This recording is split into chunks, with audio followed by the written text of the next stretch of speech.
Hello class.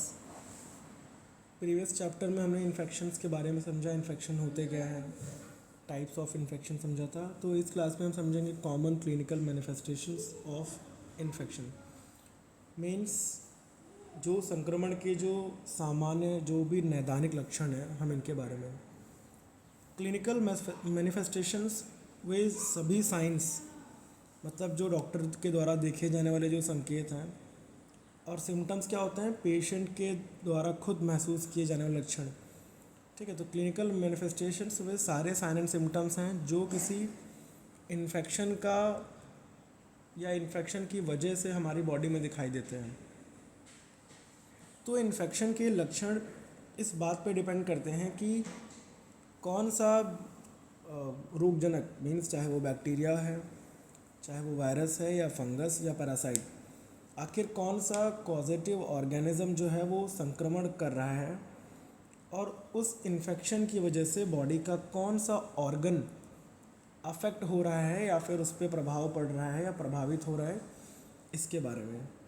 तो संक्रमण या जो हमारा क्लिनिकल मैनिफेस्टेशन है, इन्फेक्शन के क्लिनिकल मैनिफेस्टेशंस को मेनली हमने दो पार्ट्स में डिवाइड किया है। पहला जो आप देख रहे हो ये है जनरल या सिस्टमिक मैनिफेस्टेशन, और दूसरा हमारा आगे आएगा जो कि है लोकल या clinical manifestation, local clinical manifestation. तो अभी हम बात करेंगे यहाँ पे थोड़ा सा इन्फेक्शन के डेफिनेशन में आपको बता दूँ। Clinical manifestation depend on the type of micro organism, site of infection, immune status of the patient and severity of the diseases. तो इनको ब्रॉडली डिवाइड किया गया है दो चीज़ों में, जनरल और लोकल मैनिफेस्टेशंस में। तो सबसे पहले हम बात करेंगे जनरल या सिस्टमिक मैनिफेस्टेशन।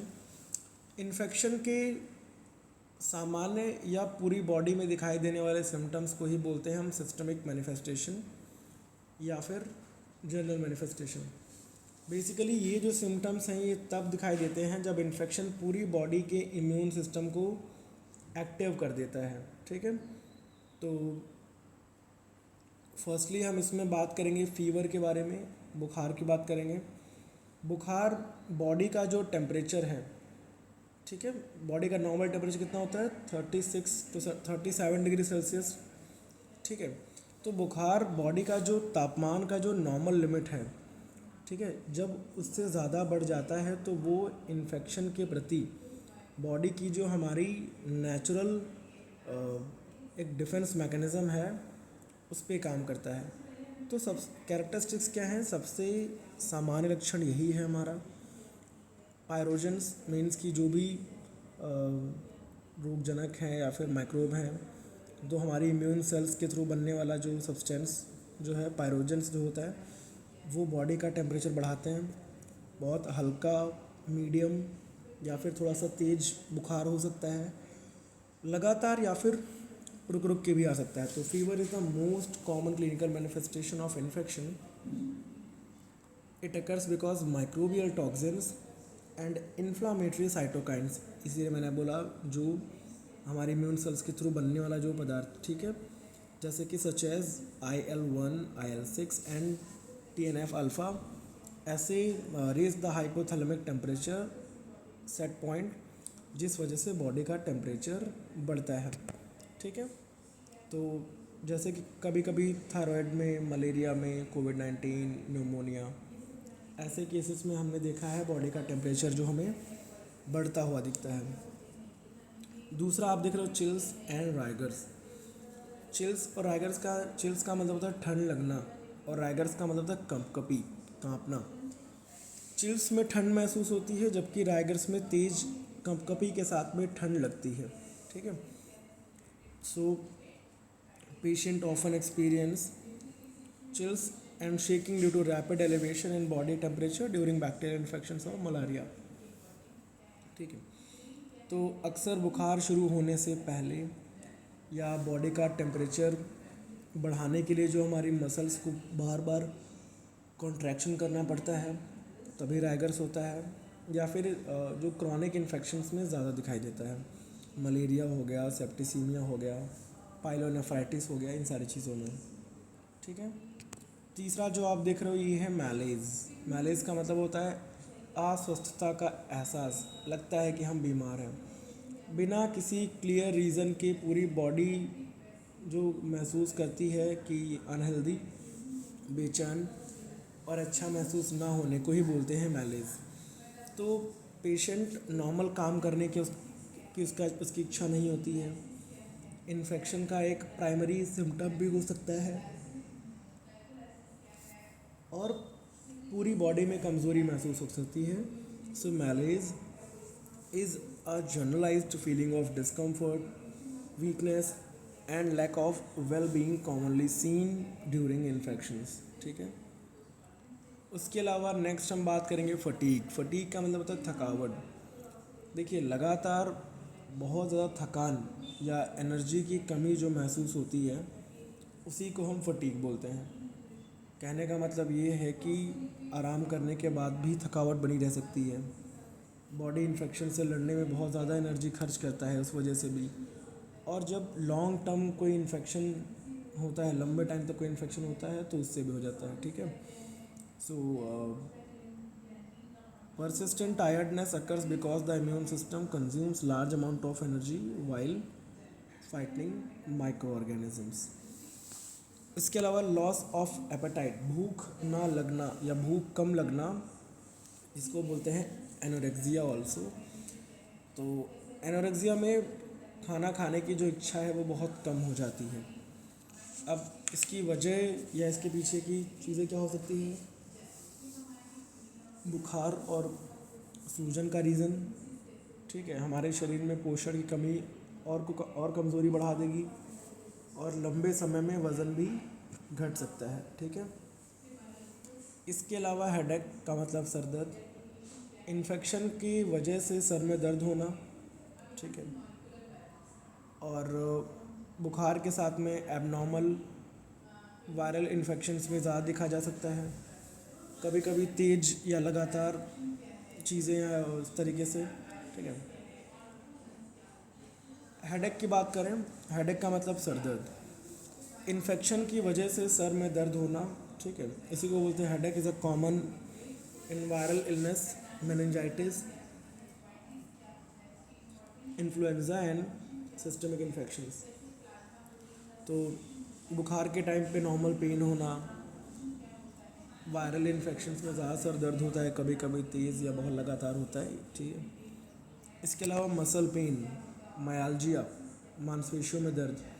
तो मांसपेशियों में दर्द या फिर अकड़न होने को बोलते हैं मायालजिया। तो inflammation causes generalised muscle aches particularly during influenza, dengue and कोविड-19। ठीक है। इस तरीके से कई एग्जांपल्स आपके पास हैं। तो मांसपेशियों में दर्द या अकड़न होना। ठीक है। वायरल इन्फेक्शन में ज़्यादा नॉर्मल है, पूरी बॉडी में पेन हो सकता है, कमज़ोरी के साथ हो सकता है, ये सारी चीज़ें। इसके अलावा नेक्स्ट जॉइंट पेन, इसको बोलते हैं आर्थ्राल्जिया। ठीक है। इन्फेक्शन की वजह से जोड़ों में दर्द होना, छोटे या बड़े जॉइंट्स को अफेक्ट कर सकता है। कभी कभी सूजन भी होती है, चलने फिरने में कठिनाइयाँ हो सकती हैं। ठीक है। जैसे कि चिकनगुनिया, डेंगू, वायरल फीवर, इन सारी चीज़ों में। So pain in the joints in common in viral infection such as chikungunya and dengue fever. Next, night sweats. Night sweats का बोले तो रात में बहुत ज़्यादा पसीना आना। रात के टाइम नॉर्मल से ज़्यादा पसीना आने को ही बोलते हैं नाइट स्वेट। अब so night sweats are particularly characteristics of tuberculosis, infective endocarditis and lymphoma associated infections. तो स्पेशली क्रॉनिक इन्फेक्शन में कपड़े और बिस्तर तक भीग सकते हैं। बुखार के उतरने पर ज़्यादा ऐसी चीज़ें होती हैं।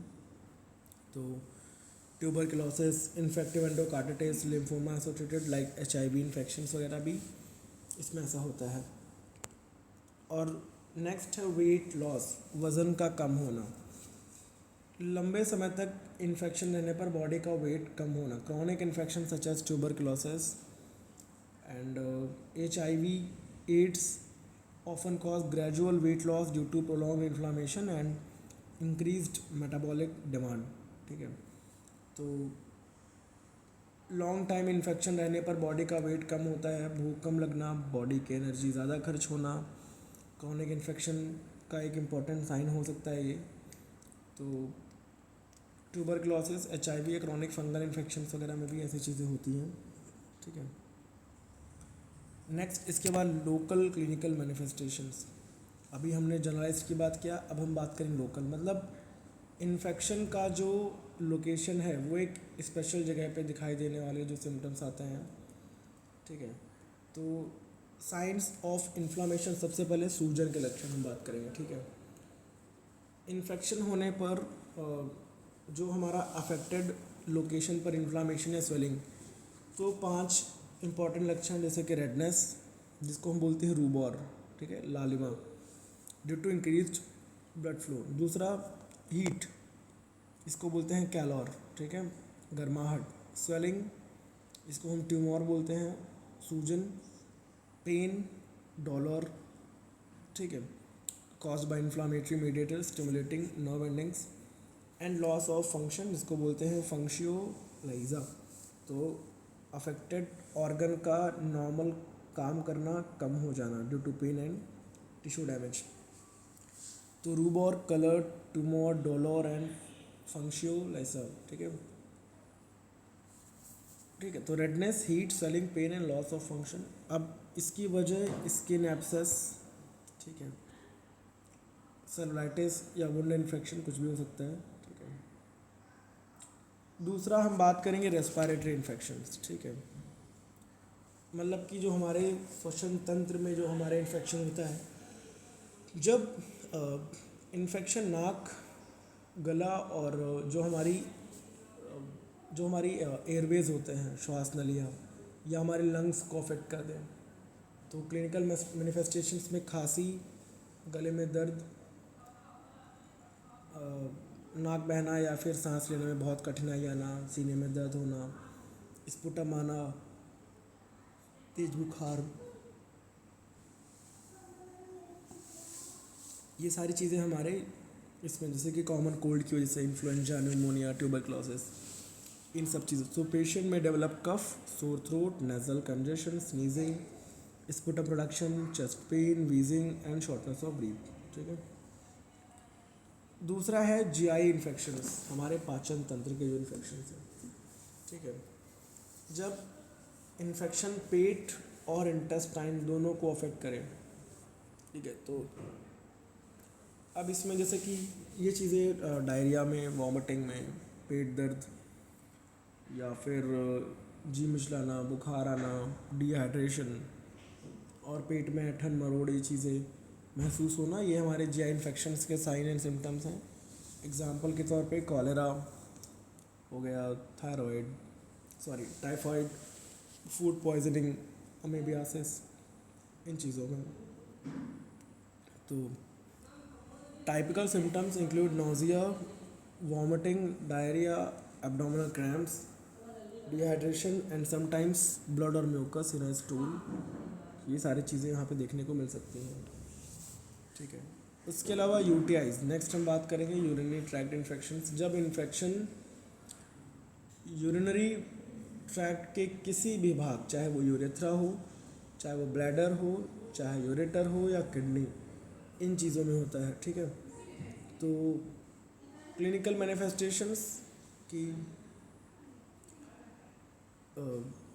यूरिनेशन करते टाइम जलन, बार बार बार बार बार बार पेशाब आना या तुरंत से यूरिनेशन की इच्छा होना, यूरिन का बहुत फूल स्मेल या फिर बहुत टर्बिड होना, ठीक है, यूरिन में ब्लड आना, फीवर, स्पेशली किडनी इन्फेक्शन में बुखार आता है, कमर या पीठ में दर्द, ठीक है।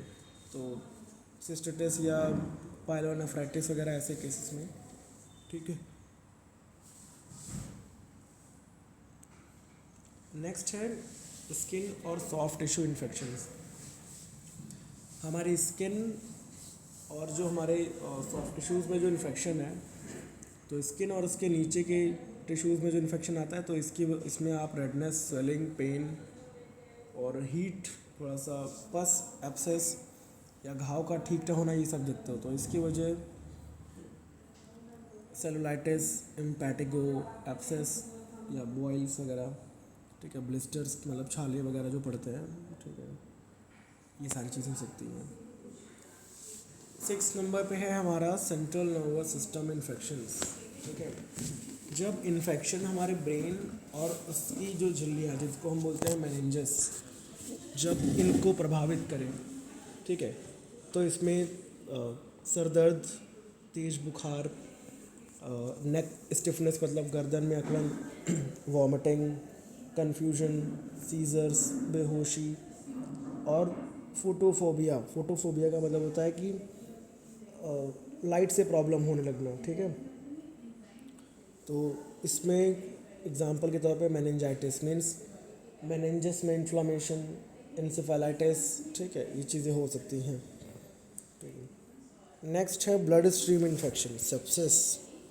देखिए, जब पॉजिटिव एजेंट हमारे ब्लड में एंटर करके पूरे बॉडी में फैल जाए, ठीक है, तो यहाँ पे क्लिनिकल मैनिफेस्टेशन क्या आएंगी? तेज़ बुखार होना, ठीक है, ठंड के साथ बहुत कँपकपी, जो रैगर्स मैंने बोला, और हार्ट बीट्स बहुत तेज़ हो जाना, ठीक है, टैकिकार्डिया, तेज़ तेज़ सांस चलना, टैकिपीनिया, बीपी बहुत कम हो जाना, हाइपोटेंशन, बहुत कन्फ्यूजन या बेहोशी या बहुत कमज़ोरी, ठीक है, और सी क्रॉनिक केसेस में सेप्सिस या सेप्टिक शॉक भी डेवलप हो सकता है। तो क्लिनिकल मैनिफेस्टेशंस इंक्लूड हाई और low fever, tachycardia, tachypnoea, hypotension, confusion, decrease urine output and sign of multiple organ dysfunctions. और अगर इन्हें ठीक नहीं करते, sepsis can be progress to septic shock, और शॉक एक लाइफ थ्रेटनिंग इमरजेंसी सिचुएशन होती है। ठीक है, तो एग्जांपल्स बैक्टीरियमिया, सेप्टिसीमिया, सेप्सिस चीज़ें हो सकती हैं। तो फ़िलहाल हमने देख लिया अपने क्लिनिकल मैनिफेस्टेशंस। अभी हम बात करेंगे इसमें general principle of management of infectious diseases. तो इसमें सबसे पहले हम बात करेंगे early recognition and clinical assessment. ठीक है, क्या क्या इसमें होगा डिटेल में समझेंगे। एक्यूरेट डायग्नोसिस क्या होती है इसके बारे में, clinical evaluation, laboratory investigations, microbial test, imaging studies. उसके बाद आइडेंटिफिकेशन ऑफ कॉजेटिव ऑर्गेनिज्म, इसके बारे में बात करेंगे। फिर अप्रोप्रिएट एंटी माइक्रोबियल थेरेपी, अब इसमें एंटीबायोटिक्स के लिए, एंटीवायरल के लिए, एंटी फंगल ड्रग्स के लिए, एंटी पैरासाइटिक ड्रग्स के लिए। तो ओवरऑल इसमें कई सारे पॉइंट्स हैं, हम इसको इस चैप्टर में देखने वाले हैं। तो आ जाते हैं वापस सबसे टॉप पे अपने। ओके, तो general principles of management of infectious disease में देखिए, जो मैनेजमेंट ऑफ इन्फेक्शियस डिजीज़ का जो मोटिव है, जो एम है, केवल इन्फेक्शन को ठीक करना नहीं है, बल्कि जो पैथोजन है, ठीक है, उसको भी ख़त्म करना होगा। ठीक है, पेशेंट के जो सिम्टम्स हैं इनको कम करना होगा, कॉम्प्लिकेशंस को रोकना और इन्फेक्शन को बाकी लोगों तक फैलने से भी रोकना है। ठीक है, तो सही ट्रीटमेंट के लिए हमें उसको पहचानना बहुत जल्दी पड़ेगा, उसको जल्दी रोकना पड़ेगा, और हमें सही मेडिसिन को सिलेक्ट करके एक हेल्पफुल ट्रीटमेंट, एक सपोर्टिव केयर और इन्फेक्शन कंट्रोल और पेशेंट की रेगुलर मॉनिटरिंग करना बहुत ज़रूरी है। तो सबसे पहले हम बात करेंगे इसमें early recognition and clinical assessment. Early recognition का मतलब होता है कि इन्फेक्शन के शुरुआती सिम्टम्स को समय पर पहचानना, जबकि क्लिनिकल असेसमेंट का मतलब होता है कि पेशेंट की कंप्लीट मेडिकल चेकअप करके पेशेंट की जो सिविरिटी को असेस करना। ठीक है, तो इसमें कंपोनेंट्स क्या आएंगे क्लिनिकल असेसमेंट में? सबसे पहला है डिटेल्ड हिस्ट्री टेकिंग। ठीक है, तो अब हिस्ट्री टेकिंग का मतलब होता है कि कुछ जानकारी प्राप्त करें, जैसे कि बुखार कब से है, कि लक्षण जो हैं कितने दिनों से हैं, खांसी, डायरिया, वॉमिटिंग या यूरिनेशन में जलन है या नहीं है, किसी इन्फेक्टेड पर्सन के कांटेक्ट में आए हैं या नहीं, ठीक है, ट्रैवल हिस्ट्री क्या है, वैक्सीनेशन हिस्ट्री क्या है, डायबिटीज़, HIV, किडनी डिजीज़ तो नहीं है, और करंट टाइम में मेडिसिन क्या ले रहा है, ठीक है, वो सारी चीज़ें। फिजिकल एग्जामिनेशन में बॉडी का टेम्परेचर क्या है, पल्स रेट क्या है, ब्लड प्रेशर क्या है, रेस्पिरेटरी रेट क्या है, SpO2 क्या है, ठीक है, स्किन, थ्रोट, लंग्स, हमारा एब्डोमेन, लिम्फ नोड्स और बॉडी ऑर्गन्स की जो भी अदर है उनको जांच करना। क्यों है कि संक्रमण जो इन्फेक्शन का जो बहुत जल्दी पहचान लोगे यहाँ से, और इन्फेक्शन की जो सिविरिटी का पता चलता है, और एक सही ट्रीटमेंट जल्दी शुरू किया जाता है, और जो कॉम्प्लिकेशंस हैं उनकी भी जो संभावनाएं हैं वो कम होती हैं, ठीक है। दूसरा इसमें है एक्यूरेट डायग्नोसिस। एक्यूरेट डायग्नोसिस का मतलब होता है इन्फेक्शन के जो वास्तविक मीन्स जो कॉजेटिव ऑर्गन हैं या कॉजेटिव एजेंट्स हैं, इनको सही से पहचान कर पेशेंट की चीज़ों को क्लियर करना, ठीक है। तो अब इसमें आता है क्लिनिकल एवेल्यूशन, मतलब कि पेशेंट के जो सिम्टम्स हैं, ठीक है, उसकी फिजिकल एग्जामिनेशन और उसकी डिजीज़ हिस्ट्री के बेस पे उसको प्राइमरी तौर से हम ठीक करने की कोशिश करते हैं। जैसे एग्जांपल्स के तौर पे खांसी के साथ में बुखार है तो हम समझते हैं न्यूमोनिया की संभावना है, ठीक है। यूरिनेशन में जलन है तो हम कहते हैं UTI के रिस्क है। वॉमिटिंग के साथ में डायरिया हो रही है तो GI इन्फेक्शन मान लेते हैं, ठीक है। तो इस तरीके से लेबोरेटरी इन्वेस्टिगेशन में क्या है, डिजीज़ को कंफर्म करने के लिए हम बहुत सारे टेस्ट करते हैं, है ना, कॉमन लेबोरेटरी टेस्ट, जैसे कि इसमें CBC, ESR, CRP, है ना, procalcitonin, blood sugar, liver function test, kidney function test, urine culture, stool examination, sputum examination, throat swab, CSF analysis, काफ़ी चीज़ें इसमें हैं। इसके अलावा जो माइक्रोबियल टेस्ट हैं, इसमें कॉमन टेस्ट जैसे gram staining, acid fast staining, culture and sensitivity staining, blood culture, antigen detection test, antibody test, PCR, ठीक है, एंड एलिजा या रैपिड डायग्नोस्टिक टेस्ट, बहुत सारी चीज़ें। इमेजिंग में chest X ray, ultrasound, CT scan, MRI, ठीक है, ये सारी चीज़ें।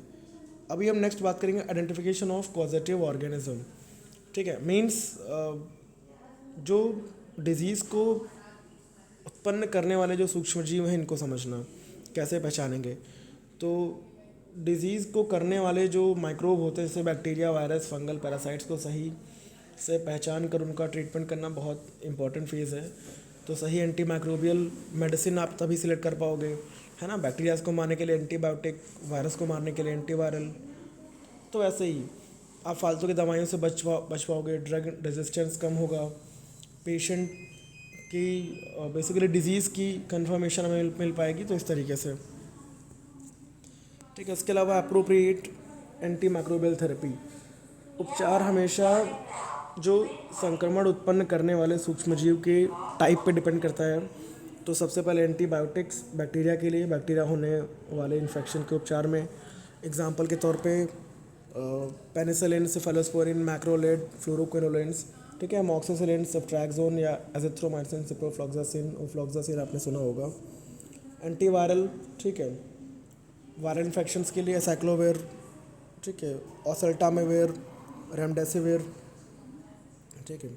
एंटी फंगल में fluconazole, amphotericin B, itraconazole, posaconazole, voriconazole, oxiconazole, बहुत सारी ड्रग्स आ जाती हैं, ठीक है। उसके बाद पैरासाइट्स को मारने के लिए एंटी पैरासाइटिक ड्रग्स जैसे कि मेट्रोनिडाजोल, एल्बेंडाजोल, मेबेंडाजोल, ठीक है, आर्टेमिसिलिन कॉम्बिनेशन थेरेपी, क्लोरोक्विन, मेफ्लोक्विन, प्रामाक्विन, ठीक है, ये सारी आ जाती हैं। तो खैर that's it. Rational use of anti microbial drugs, मतलब कि इनको सही तरीके से, सही रेशियो में, सही अनुपात में यूज़ किया जाए। कहने का मतलब कि जब ज़रूरत हो तब यूज़ करें। वायरल इन्फेक्शंस में एंटीबायोटिक को अनावश्यक यूज़ ना करें, ठीक है। कल्चर रिपोर्ट के अकॉर्डिंग मेडिसिन लें, सही डोज और ड्यूरेशन को पालन करें। पेशेंट का जो भी पूरा कोर्स है, 15 दिन की दवाएं, 20 दिन की दवाएं, 1 महीने की हम, तो उनको लगातार खाओ, कम ना करो। एंड एंटी माइक्रोबियल रेजिस्टेंस को रोकने का कोशिश करना, यही सारी चीज़ें। सपोर्टिव केयर में क्या है कि ऐसे उपचार जो पेशेंट के सिम्टम्स को कम करें और बॉडी के जो इन्फेक्शन से लड़ने में हेल्प करें। जैसे कि बुखार कम करने के लिए, है ना, सिम्टोमेटिक ट्रीटमेंट करते हैं हम, ठीक है। दर्द पेन किलर देंगे या ऑक्सीजन थेरेपी देंगे, सफिशिएंट आराम करने के बोलेंगे, वॉमिटिंग और डायरिया को ट्रीट करेंगे, इलेक्ट्रोलाइट बैलेंस करेंगे। तो सिम्टोमेटिक सिम्टम्स के अकॉर्डिंग चीज़ों को मेंटेन करना, बैलेंस करना, ठीक है। उसके अलावा maintenance of hydration and nutrition, ठीक है। तो हाइड्रेशन का मतलब होता है सफिशिएंट पानी पीना, ओआरएस पीना, आईवी फ्लूइड्स लेना, ठीक है। तो इन चीज़ों को मेंटेन करना। तो न्यूट्रिशन में हमारा बैलेंस डाइट आ जाता है, सफिशिएंट प्रोटीन लीजिए, विटामिन और मिनरल्स लीजिए, आसानी से जो खाना पच जाए वो खाइए, और जो भी सीवियर डिजीज़ में इंटरनल या पेरेंटल न्यूट्रिशंस को यूज़ कीजिए, ठीक है। इसकी ज़रूरत क्यों होता है कि हमारी इम्यूनिटी बढ़ती है रोगों से लड़ने की, रिकवरी फास्ट होती है और डिहाइड्रेशन से बचाव होता है। इसके अलावा आइसोलेशन एंड इन्फेक्शन कंट्रोल, ठीक है। संक्रमित जो इन्फेक्टेड पेशेंट है उसको अलग रखिए ताकि इन्फेक्शन दूसरों तक ना फैले, है ना। आपने क्वारंटीन सुना था। तो इन्फेक्शन कंट्रोल मेजर्स के लिए hand hygiene, use of personal protective equipment, mask पहनिए, sterilisation, disinfection, biomedical waste management, जो हमारी सुरक्षित इंजेक्शन ट्रेडिशंस हैं, ठीक है। और रेस्पिरेटरी एटिकेट, बहुत सारी चीज़ें हैं, ठीक है। कॉन्टैक्ट आइसोलेशन, ड्रॉपलेट एयरबोर्न, ये सब भी। तो ये मेजर्स हॉस्पिटल एक्वायर्ड इन्फेक्शंस को कम करते हैं कि एक लोग से दूसरे में ना फैलें, ठीक है। अगला है मॉनिटरिंग द पेशेंट को डेली मॉनिटर करो, उसका temperature, pulse, BP, respiratory rate, oxygen saturation, urine output, laboratory reports, और मेडिसिन का गलत तो यूज़ ना करे वो, और ट्रीटमेंट के प्रति उसकी जो रिएक्शंस हैं वो भी ना हो। ये सारी चीज़ें आप ध्यान दीजिए। एंड उसके अलावा मैनेजमेंट ऑफ कॉम्प्लिकेशंस जो आएंगे इसमें, मीन्स उसके साथ जो प्रॉब्लम आ रही हैं, अगर संक्रमण या इन्फेक्शन से जो कॉम्प्लिकेशंस डेवलप हो तो उनको तुरंत ट्रीट कीजिए, जैसे कि sepsis, septic shock, organ failure, acute kidney injury या रेस्पिरेटरी फेलियर, मेनिंजाइटिस। तो इसका management ICU care, oxygen therapy, IV fluids, vasopressors, ठीक है। बहुत सारी चीज़ हो सकती है, मैकेनिकल वेंटिलेशन अगर ज़रूरत पड़े तो, प्रिवेंशन ऑफ डिजीज़ ट्रांसमिशन, ठीक है। तो इन्फेक्शन को फैलने से रोकने के लिए अच्छे से हाथ धोना, ठीक है, साफ़ पानी पीना, proper sanitation, food hygiene, vector control. Vector का मतलब जो वाहक जो इन चीज़ों कैरी करते हैं ऑर्गेनिजम्स को, जैसे मक्खियाँ, मच्छर, इनसे बचिए, ठीक है। और safe sexual practices, safe injection practices, blood screening, respiratory hygiene, vaccination, ठीक है। आइसोलेशन, क्वारंटीन ज़रूरत पड़ने पे, तो public health measures help control outbreaks and epidemics. उसके अलावा इम्यूनाइजेशन मीन्स टीकाकरण, वैक्सीनेशन बॉडी में किसी भी डिजीज़ से लड़ने के लिए एक इम्यून सिस्टम डेवलप करती है, जिससे इन्फेक्शंस की जो संभावना है और उसकी सिविरिटी है, क्रॉनिसिटी है, वो कम हो जाती है। Example BCG vaccine, hepatitis B, measles, mumps, rubella, DPT, MMR, ठीक है, इन्फ्लुएंजा वैक्सीन, कोविड-19, ये सारी चीज़ें। ज़रूरत क्यों है? संक्रमण को रोकने के लिए, और जो सीवियर डिजीज़ या इन्फेक्शंस को रोकने के लिए, उससे बचने के लिए, हर्ड इम्यूनिटी, ठीक है, और मृत्यु दर में कमी, ये सारी चीज़ें भी, ठीक है। पेशेंट एजुकेशन, पेशेंट को उसके परिवार को सारी चीज़ों को बताइए कि दवाइयाँ टाइम पे लें, एंटीबायोटिक का पूरा कोर्स करें, खुद की सफाई रखें अच्छे से, सफिशिएंट पानी पीजिए, अच्छा खाना खाइए, इन्फेक्शन फैलने से बचिए, फॉलो अप अवश्य करें, ठीक है। बहुत सारी चीज़ें। एंड देन फॉलो अप का मतलब क्या है कि, ठीक है, ट्रीटमेंट के बाद पेशेंट को वापस से जांच कराने जाना चाहिए ताकि डॉक्टर बताए आपको कौन सी मेडिसिन चलानी है, कौन सी रोकनी है, अब आपको क्या करना है। तो पर्पज़ क्या है कि डिज़ीज़ पूरी तरह ठीक हुआ है नहीं, इसके लिए ज़रूरी जाना है, ठीक है। दवाओं का प्रभाव क्या है, उसके जो साइड इफ़ेक्ट्स की जांच, इन्फेक्शन दोबारा तो नहीं हुआ, आवश्यकता पड़ने पर ट्रीटमेंट में जो चेंज करना होता है, ये सारी चीज़ें इसी में होता है। उसके अलावा पब्लिक हेल्थ मेजर्स, इन्फेक्शन के को पब्लिक में फैलने से रोकने के लिए सार्वजनिक स्वास्थ्य स्तर पर हमें कुछ चीज़ें करनी किया, जैसे कि रोगों की सर्विलांस और रिपोर्टिंग। सर्विलांस का मतलब तो जांच करना, उन पर निगरानी करना, ठीक है, जो वैक्सीनेशन प्रोग्राम्स होते हैं, ठीक है। इसके अलावा साफ़ पानी पीने की व्यवस्था, उचित सीवेज और कचरा जो भी है उसको मैनेज करना, फेंकना। आपने देखा नीले कूड़े, गीले कूड़े और सूखे कूड़े के लिए अलग अलग कंटेनर्स आजकल बनने लगे हैं, ठीक है। फूड सेफ्टी, वेक्टर कंट्रोल, मतलब मच्छर मक्खी इनको कंट्रोल करना।